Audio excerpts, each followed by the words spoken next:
Hey guys, welcome back to my channel for day 3 of foundation week. If you are new to my channel or new to this week, I am testing out foundations that have been highly requested by y'all that I have no intention of buying the full size of, either because they have alcohol, fragrance, or a combination of the two. Those are two things I try my best to steer clear of in foundation products.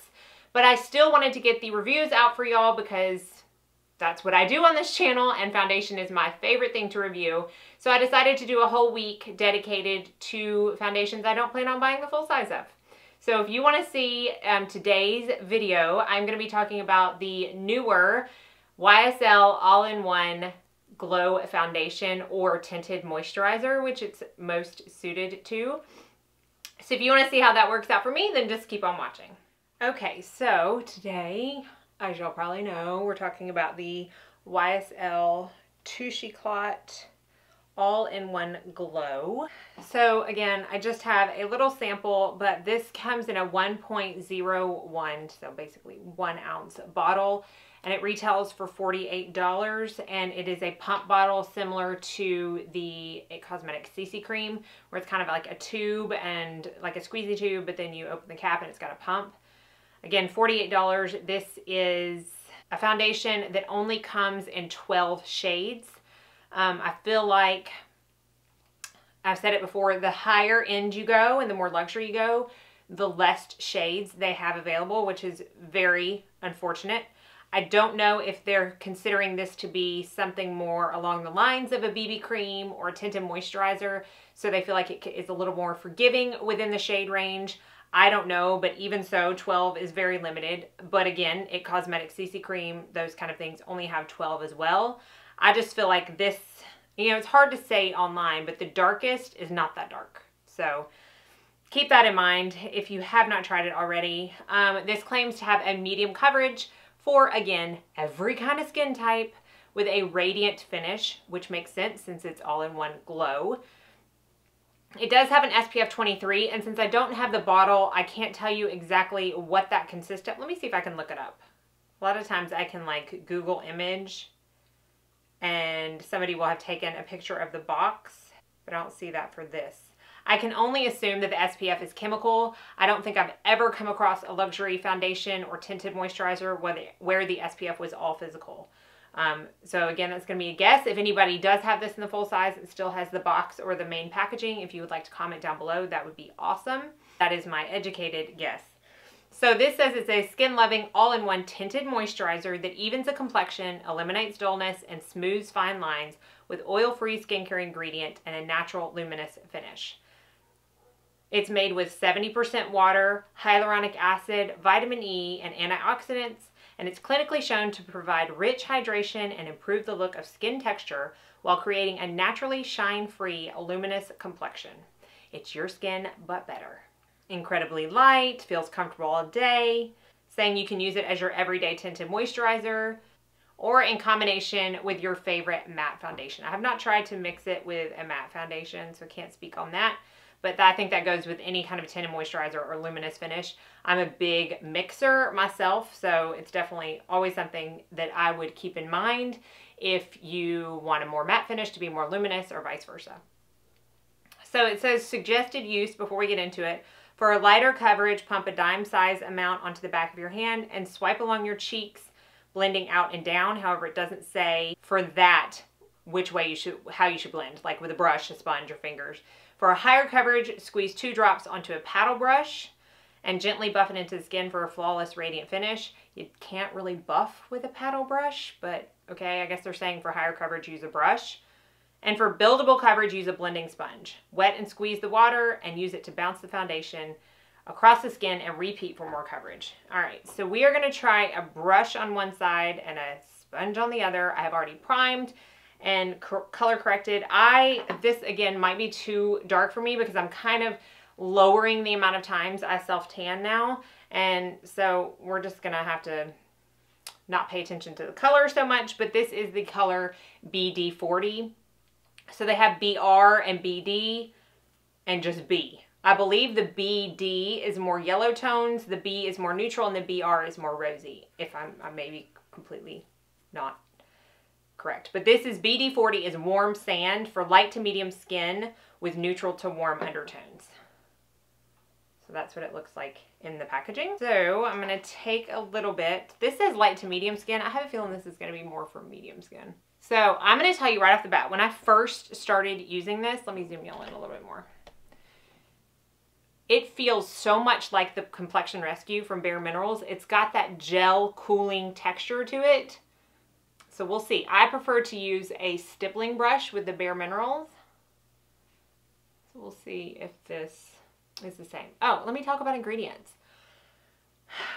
So the reason that I'm not going to buy this is because it does have fragrance. And all of the, you know, sodium or the hyaluronic acid, which is sodium hyaluronate, vitamin E, and all of that comes after fragrance.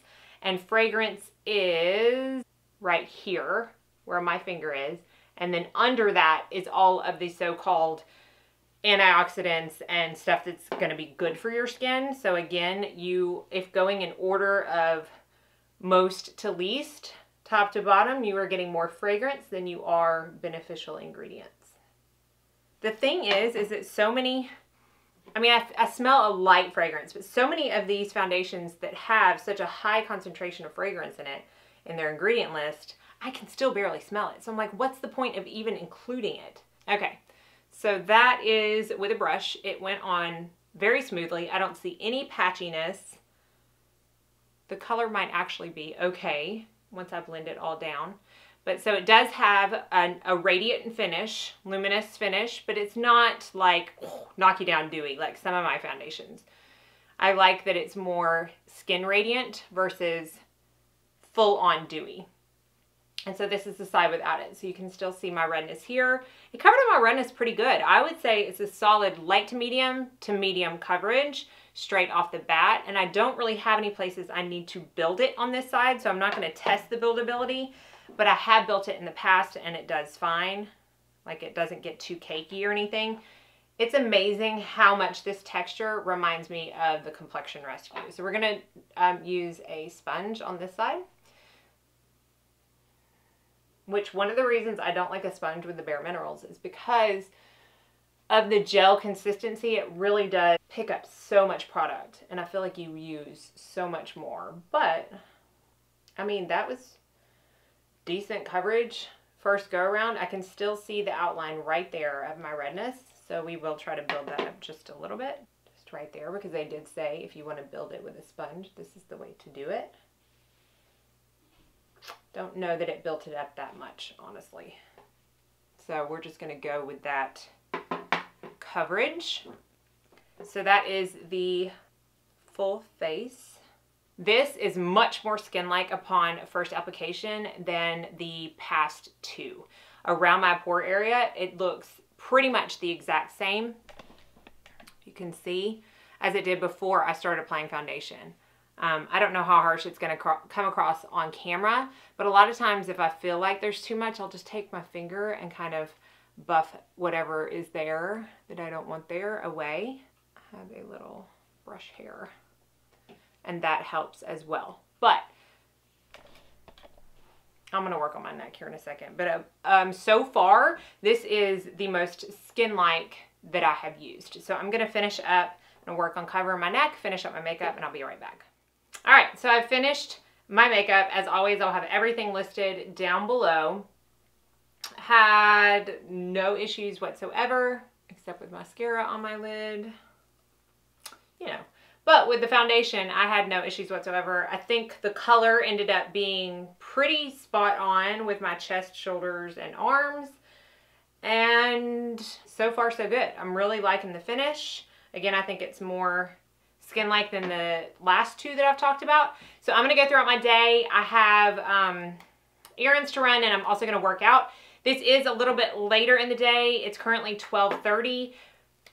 Because I would say probably around noon when I got the actual foundation on, because we had Zeus's training this morning, and I'm just not all about trying to put makeup on for that. So this was the best that I could do, but I will wear it for a minimum of 8 hours, and I will come back later to tell you my final thoughts. Hey guys, okay, we are back, and it is currently 8:30. So I've had the foundation on for about 8.5 hours, which I think is a good test to how it's going to work out for even 10 or 12 hours, especially since I did work out with the foundation on. I've got like little bits of mascara because I pick at my eyelashes and I know I shouldn't do it, but I do.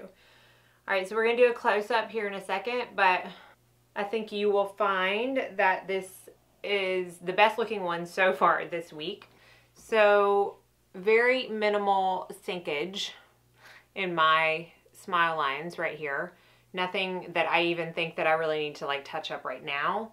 I don't find that it's coming off in the same areas that the Becca did. And it's not really patchy up on my forehead. I see one little spot right here, but y'all, I'm telling you, when something wears off, it wears off on my forehead first. But for the 2 days, I think this still looks the best on the forehead as well. And I know for a fact that the pore area right here definitely looks the best out of the Dior and the Becca. So it doesn't look as makeup-y. It is more skin-like, especially after 8 hours, because even like my most skin-like foundations, when I first put them on, can sometimes get cakier and cakier in that area throughout the day. And I think this one held up pretty well in that area. And this is no touch-up. So this is the extent of the shine, which I think is really nice, honestly. Like, it's not near as shiny as the Becca was at the end of the day. So my final thoughts on this are that I really, really like this foundation, but I think it's really, really similar to the Bare Minerals Complexion Rescue. Like, very similar. And I think this is $29. And it is an ounce, 1.18 fluid ounces, so it's even a little bit more than the YSL, and it's, like I said, I think it's $29 versus the $44 the YSL is, and this does not have fragrance. And I know it comes in more than 12 shades. So personally, while I like this foundation, I really like how it wore, even through a workout. I really like how the finish is, and I like how it didn't get too super dewy. While I like that, I don't think you need this foundation. I think that you need this foundation because this is honestly one of my very favorites. And the YSL would be a close favorite as well if it didn't have the fragrance in it, and what I can only assume is chemical SPF, because this one also has an SPF 30 versus the SPF 23, and this is all physical with titanium dioxide. So just, if you were on the fence about this, if you already have it and you love it, that's great. It's a great foundation, Tinted Moisturizer. If you're on the fence about it, I say definitely go with the Bare Minerals. And if you have like super, super oily skin, this is, I don't think, gonna work for you. I think normal, combo, or dry will enjoy this foundation. And again, you saw in the demo how I prefer to apply it, or what I think the best ways to apply it are. So that is my final thoughts. Love it, but don't think you need it. Love, love this. Definitely think you need this. So I hopefully covered all of the bases with this foundation / tinted moisturizer review. Be sure and subscribe and like before you leave so you don't miss out on any future content. And I will be back again tomorrow with day 4. Are we already at day 4? Yeah, day 4 of foundation week. So I will see y'all then. I hope you all go out and have a very blessed day.